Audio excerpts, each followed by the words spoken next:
Thank you for joining us for the Victory Podcast today. Today's podcast is from May 5th, 2019. Join us as we continue our study on the life of Joseph with Pastor Dax.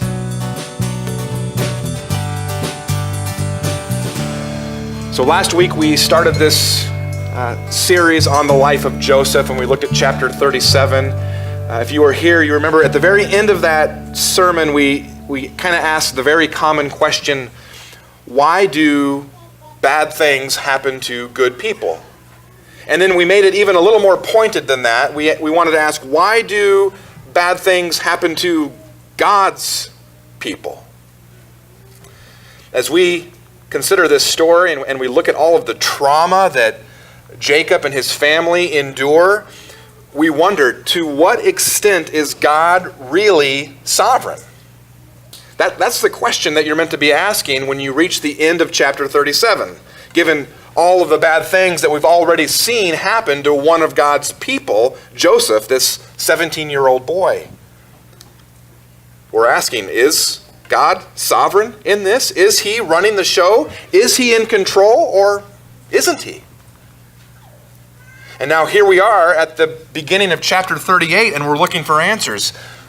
But what do we find? No mention of Joseph at all. Instead, we have this chapter that's devoted to one of Joseph's older brothers, Judah, and beyond that, a chapter that contains one of the most illicit and shameful stories in all of Scripture. Moses, the author of this story, seems to be letting God off the hook. Instead of getting some answers to all of those questions about the abuse and injustice that Joseph has suffered, instead we get this rather salacious story that seems like it's so out of place here. We come to chapter 38 and we think, I don't want to read this. I want to know why that bad stuff happened to Joseph. Why do bad things happen to God's people? I want to know, is God sovereign or not? Why is this story even here? It's irrelevant. Is it? It may seem out of place, but remember, this is part of Jacob's story. We're told that in chapter 37, verse 2. This is Jacob's story, and as we're going to see, the placement of this particular episode is not accidental. And we're going to divide up this chapter into three big movements that we'll call a rank disobedience, verses 1 through 11, a bold deception, verses 12 through 26, and a redemptive outcome, verses 28 through 30. And our big idea for this morning is this: God is so utterly sovereign that he can use evil to achieve salvation. He's so utterly sovereign that he can use evil to bring about salvation. So let's dive in here. Let's look at verse 1, chapter 38. It happened at that time. At what time? Well, look back to the last verse of chapter 37. Meanwhile, the Midianites had sold him in Egypt to Potiphar, an officer of Pharaoh, the captain of the guard. It happened at that time. So, at the same time that Joseph is being sold into slavery in Egypt, Judah went down from his brothers and turned aside to a certain Adullamite whose name was Hira. No big deal so far, right? Well, there's at least two red flags here. Did you notice them? Number one, Judah is moving away from the covenant family. Now, admittedly, they haven't proven to be such a great family, but the God with whom they are in covenant is great. And so when we're told that Judah went down from his brothers, it's not just geographically. As he descends to the lowlands of Canaan, that mirrors his spiritual descent as well. And then number two, the second red flag, Judah turned aside to a certain Adullamite. Turned aside is a little phrase often used in the Bible to describe somebody leaving the path of loyalty to God. So that becomes very obvious in verse 2. There, Judah saw the daughter of a certain Canaanite whose name was Shua. He took her and went into her. In fact, the sense of the Hebrew here is that this was lust at first sight. We don't know much about this woman. We're not even given her name. But if anything, she was certainly fertile. Notice verse 3, almost in breathless pace here. She conceived and bore a son, and he called his name She conceived again and bore a son, and she called his name Onan. Yet again she bore a son, and she called his name Shelah. Judah was in Kezib when she bore him. Well, so what's the problem here? You wouldn't be asking that if we had started at the beginning of Genesis, right? Judah's well aware that his great-grandfather Abraham, his grandfather Isaac, they strongly warned their sons not to marry the daughters of the pagan Canaanites around them. Why not? Were they racist or something like that? No. They were mindful of God's unique purpose for their chosen family line.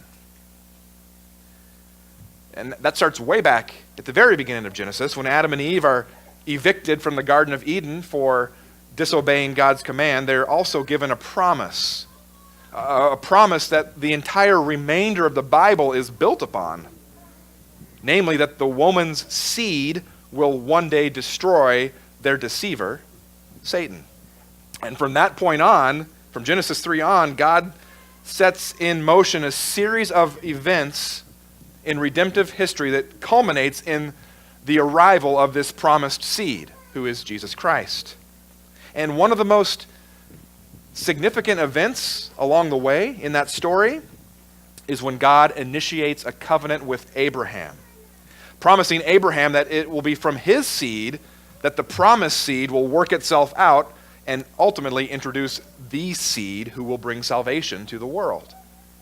So for Judah here to willfully marry outside of the faith, that's not just an insult to God. It is a glaring contradiction to God's promises and purposes for this family. And that's the point here. Judah couldn't care less about his family. Judah couldn't care less about God's promise. He has turned aside. Notice verse 6. And Judah took a wife for his firstborn. Now, pay close attention here. Okay, 'cause when the chapter began, Judah's single. Then he gets married. He has son number 1, son number 2, son number 3, and now all of a sudden, son number 1 is old enough to get married. In other words, a significant amount of time has passed in these little handful of verses. And Judah took a wife for his firstborn, and her name was Tamar. In all likelihood, a Canaanite. But Judah's firstborn, was wicked in the sight of the Lord, and the Lord put him to death. What was his sin? We're not told, but it must have been egregious, because this is the first time that the Bible explicitly states that the Lord killed an individual. Verse 8, then Judah said to Onan, brother number 2, go into your brother's wife and perform the duty of a brother-in-law to her, and raise up offspring for your brother. I know that sounds strange. This is common practice in the ancient Near East. It's even codified into the scriptures, levirate marriage. If a man dies before he and his wife are able to produce an heir, then his brother had the responsibility to marry her and, by proxy, father a child who would become the heir to the late husband's estate. It would preserve the deceased brother's family name and line and possessions. But notice verse 9. But Onan knew that the offspring would not be his. Right? Any offspring that Onan produced with Tamar would be considered Er's child and would inherit his brother's estate. And in this case, with the dead brother, being the firstborn, that would eventually include the largest portion of Judah's estate. But you see, is dead and gone. Onan is next in line. Unless he fathers a son with Tamar in Er's name, then guess who gets the big payout? The new kid. Right? So Onan's interests are conflicted here. So whenever he went into his brother's wife, he would waste the semen on the ground so as not to give offspring to his brother. Notice that word whenever. It's not like this only happened once. This was his regular practice on every occasion. And this is not a verse about birth control or family planning or anything like that. This is about Onan being a scumbag. He marries this woman, so he gives the public perception that he's faithfully assuming his responsibilities, but in private, knowing that Tamar will be too embarrassed to ever bring it up, he neglects his duty. Why? I think probably because he loves money more than he loves his dead brother. And that ultimately causes him to defy God's promise that is to be fulfilled through the seed of Abraham.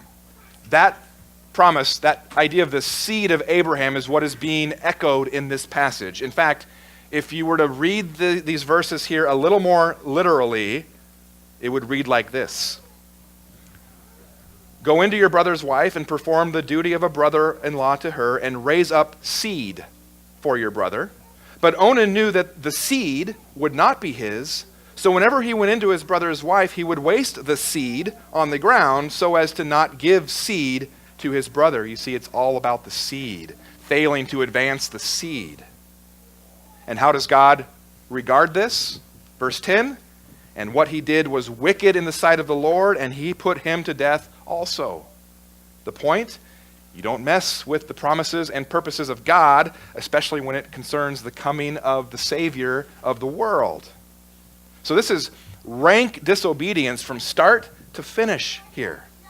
Think about the progression you've seen. Judah first leaves the covenant family. Then he embraces a Canaanite as his new best friend. Then in disregard for God's purpose for his life, he marries a Canaanite woman driven by little more than his sexual appetites. He has 3 sons, 2 of them who are so wicked that God himself puts them to death. And we look at this and say, the Lion of Judah, our Messiah, is going to come from this line? I mean, as it stands right now, this line is on the brink of extinction. But wait, there's still one more brother. Yeah, but Judah's a superstitious guy. Right? And they say that bad things always happen in threes. Verse 11, then Judah said to Tamar, his daughter-in-law, remain a widow in your father's house. That's not where Tamar belongs. Judah is supposed to provide for his defenseless daughter-in-law. He has the means to do so, but all he's concerned about doing is photoshopping Tamar out of the family portrait. How? By lying to her. He says, remain a widow in your father's house till Shelah, my son, grows up. And the implied promise is, when son number 3 reaches age, he will marry you. But you see, Judah has no intention of ever following through on that. Son number 1 was killed. Son number 2 was killed. Tamar must be jinxed or cursed or something. The count is 0-2. Judah's not about to strike out. Notice the reason. For he feared that he would die like his brothers. So Tamar went and remained in her father's house. So welcome to the covenant family. Welcome to the followers of Yahweh. Welcome to the people of God. You may be sitting there thinking, I guess maybe my family's not so messed up after this. But you see, unlike so many Christian movies and books, the Bible itself is never unrealistic, never sanitized. This is a family in crisis. This is God's chosen family that once possessed a faith so vibrant in Abraham's day, they've declined so severely in just 2 generations that they are on the brink of absolute apostasy. And if you've been around the church just for a little while, you've seen this kind of thing. Unless children and young people possess a saving relationship with God themselves, the faith of their parents and grandparents, no matter how great, will steadily give way to the influence of the pagan culture around them. And one proof that the culture is winning is when the children of believers establish their most intimate relationships, not with other professing believers, but with those who are explicitly pagan. Because when that happens, a conversion almost always takes place, but not of a non-Christian converting to Jesus. More often than not, it's a Christian converting away from Jesus. And so parents, how are you going to approach this with your children who are teens, who are young people, as they begin the prospect of dating or marriage? You need to think about this. Back to the story. A progression of rank disobedience here in the life of Judah. Every time you think this family couldn't sink any lower, it does. And it's just too bad for God, isn't it? He can't use a family like this. He can't work with people like this. Can he? To what extent is God truly sovereign anyway? Long before there was Jerry Springer, there was Judah and Tamar. Look at verse 12. In the course of time, the wife of Judah, Shua's daughter, died. When Judah was comforted, he went up to Timnah to his sheep shearers, he and his friend Hira the Adullamite. Okay, but what about Tamar? Enough time has passed now for Shelah to mature into manhood, but Tamar is still languishing in her father's house. She is only allowed to marry Shelah, but he's being kept away from her. She's completely boxed in here. And for that matter, so is the line of Judah. There's only one remaining son, Shelah. He has no options either as long as Tamar lives and Judah refuses to let them marry. And so Tamar sees a window of opportunity. So she answers Judah's rank disobedience with her own bold deception. And notice a couple things here in that verse we read. Number one, though Judah's wife has died, the time of mourning for her has come to an end, so he will be open to fresh expressions of comfort. And number two, it's sheep shearing time. Time of celebration, typically a time of great drunkenness, which means Judah is going to be rolling into town with his buddy Hira the Adullamite, looking to have a good time. And being a Canaanite herself, Tamar knows that cultic prostitutes will be lining the roadway, selling their services as fertility magic to ensure the growth of the flock during sheep shearing time. This is Canaanite religion, after all, which makes what Judah is about to do not just adulterous, but idolatrous. Verse 13. And when Tamar was told, "Your father-in-law is going up to Timnah to shear his sheep," she took off her widow's garments and covered herself with a veil, wrapping herself up, and sat at the entrance to Enaim, which is on the road to Timnah. Here's why. For she saw that Shelah was grown up, and she had not been given to him in marriage. It's a bold plan, and it's customized just for Judah. She's going to trick the one who tried to trick her with a trick. Verse 15, when Judah saw her, he thought she was a prostitute, for she had covered her face. He turned to her at the roadside and said, "Come, let me come in to you," for he did not know that she was his daughter-in-law. But what does it tell you about the character of Judah? That his daughter-in-law was so confident that this would work. That she could get the better of him just by posing as a prostitute. She knows her mark. And he takes the bait. In fact, he couldn't be any more eager. How do we know that? Watch this. She said, "What will you give me that you may come into me?" He answered, "I will send you a young goat from the flock." I know we don't deal in the currency of goats anymore, but that's a steep price to pay for a prostitute. But Judah's appetites are not going to be delayed here, something Tamar now leverages for her advantage. Verse 17, and she said, if you give me a pledge until you send it, in other words, this transaction is going to require some collateral, a down payment. He said, what pledge shall I give you? She replied, your signet and your cord and your staff that is in your hand. The signet was like a customized stamp, seal sort of thing, probably hung around a cord, used for major business transactions or official correspondence. Not something that everybody would carry around. You would probably have to be a person of some means to have this sort of thing. And then watch, very simply, so he gave them to her. Hey, I'm a man of my word. I don't expect something for nothing. I'm always good to the working girls. How careless. How reckless. How stupid. How dangerous. To trade things of such value for such a fleeting pleasure. But as you may well know yourself, this is precisely what lust does. It makes a person careless and reckless and foolish and dangerous. This is like giving somebody your driver's license and your debit card and your social security number.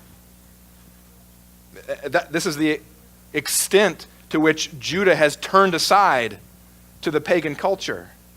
And Tamar, she just plays him perfectly. So he gave him to her and went into her, and she conceived by him, very brisk, businesslike.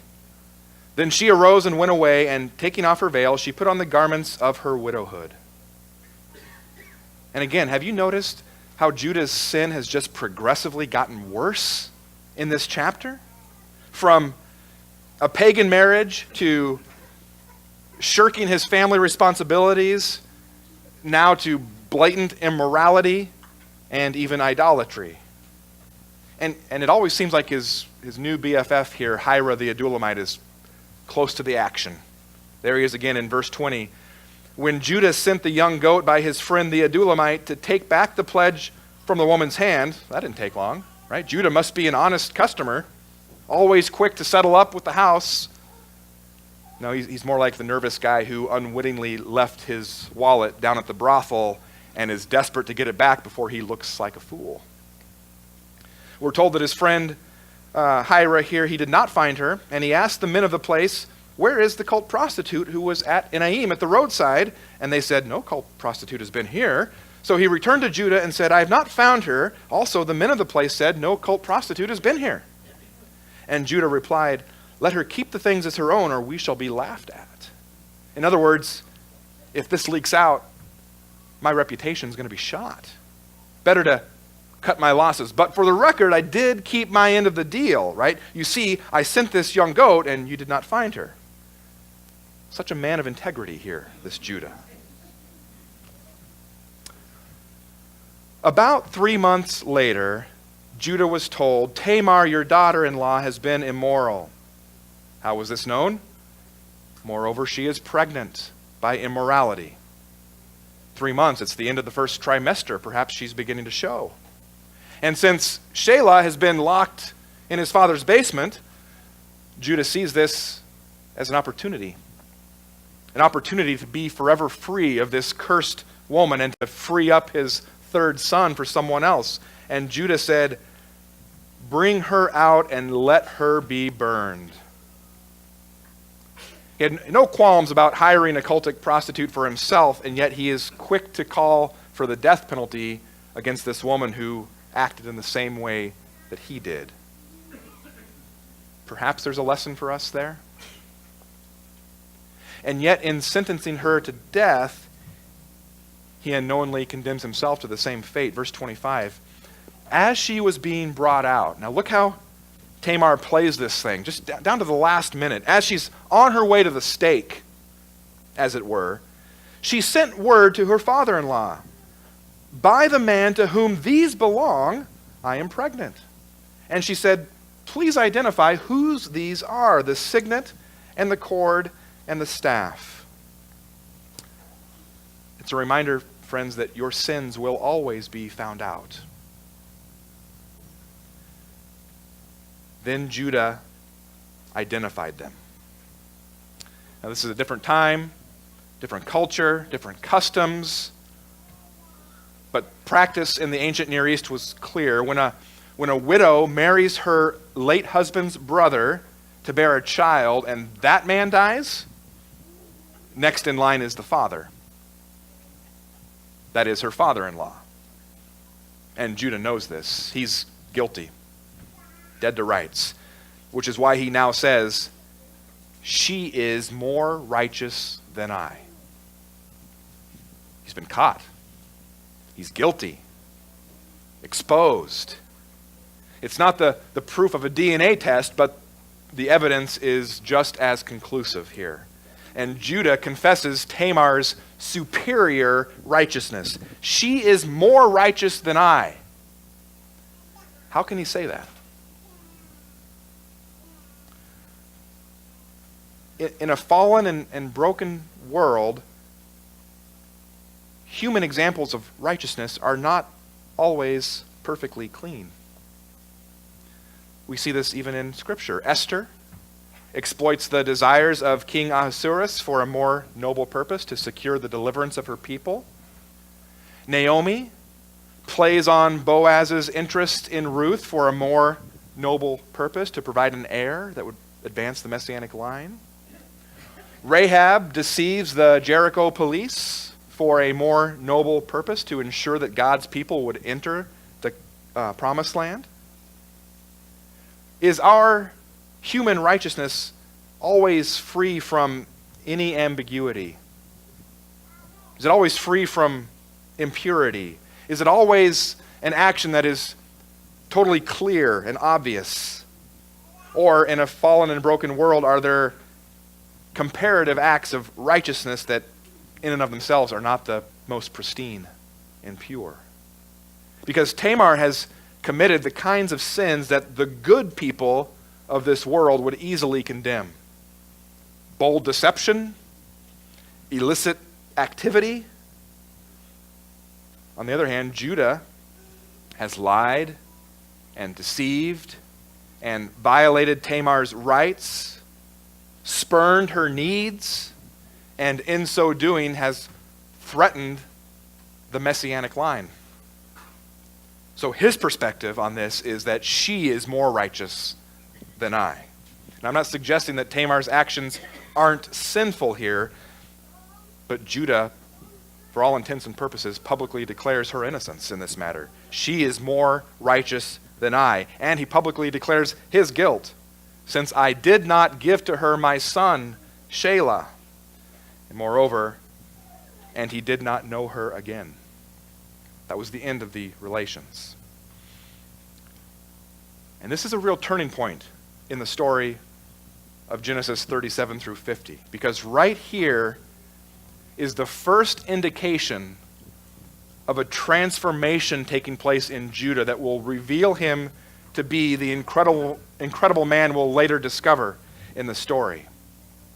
And again, do you realize that this chapter 38, has unfolded over a period of 20 plus years? Why is that relevant? Because the last verses of chapter 38 take place just before these brothers meet Joseph again in chapter 42. And of all of the brothers, Judah is a profoundly different man. He does everything to protect the elderly father that he once sought to destroy. He steps forward to offer himself in the place of a younger brother who, just like Joseph, is more loved and favored than he is. He's willing to die for this family that he once despised and turned away from. He is changed. And it starts right here. And what accounts for this change in Judah? It's the very same thing that often affects change in a person who has turned aside from loyalty to the Lord. Humiliation. Judah has been humbled, broken, devastated. This healing in him begins by way of humiliation. She is more righteous than I. Are you ever asking God to humiliate you? To break you? To expose your sin so that he might begin the healing process in you? So we've had rank disobedience with Judah. We've had bold deception with Tamar.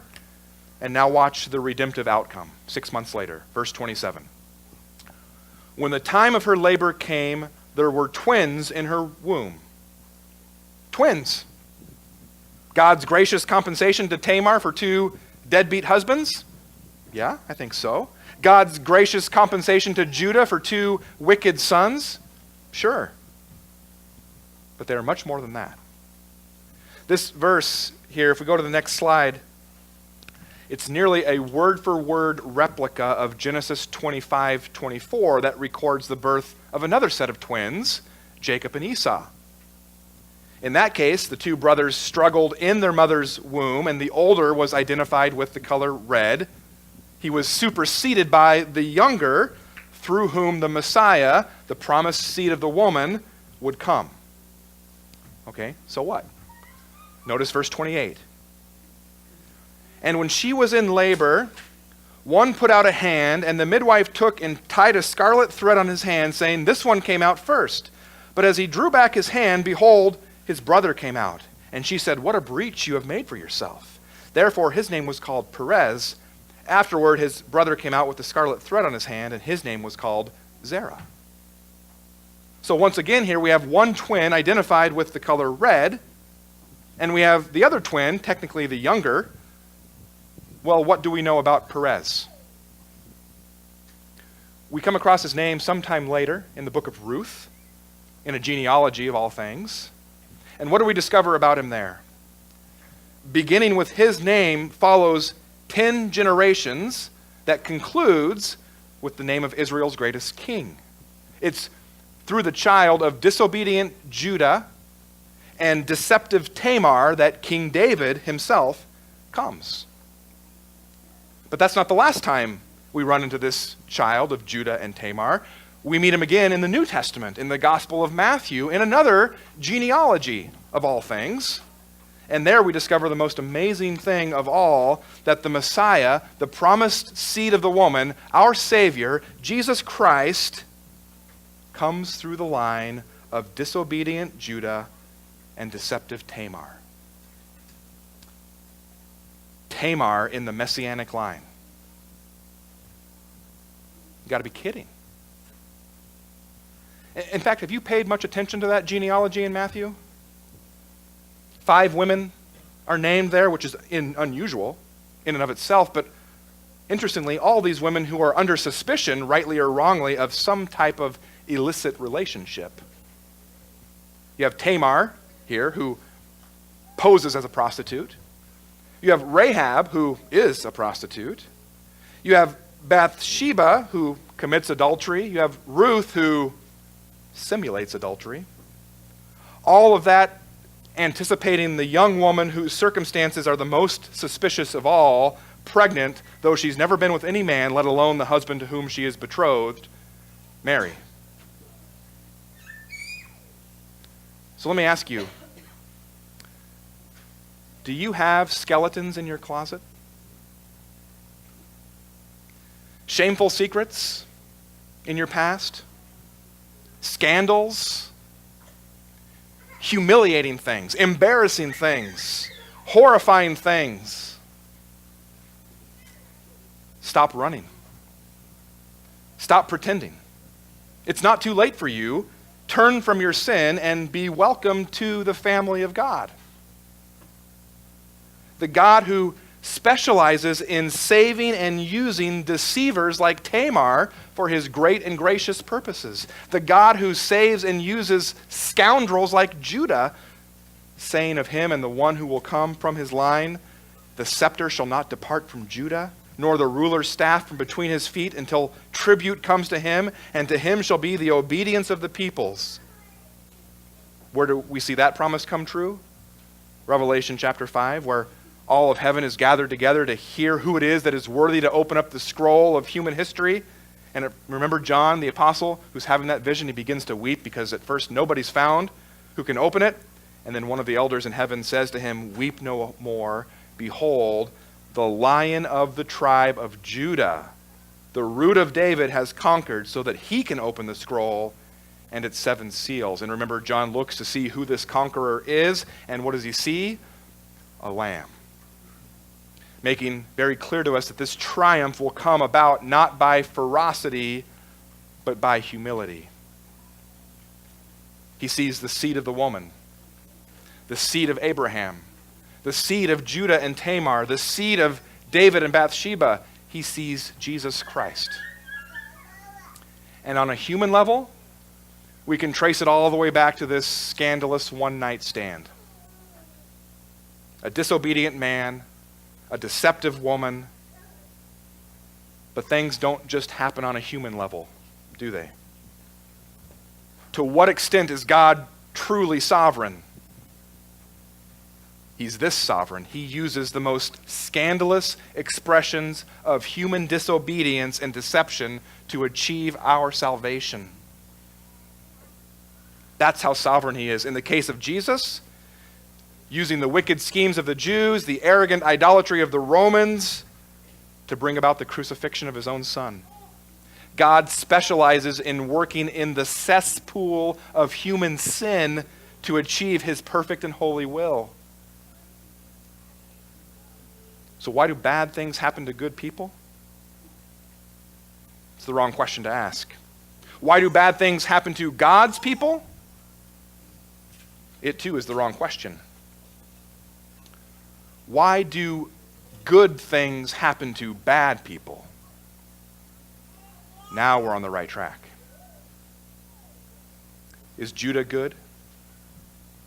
Is Tamar good? David? Bathsheba? Even Joseph? How about you? Are you good? Are any of us good?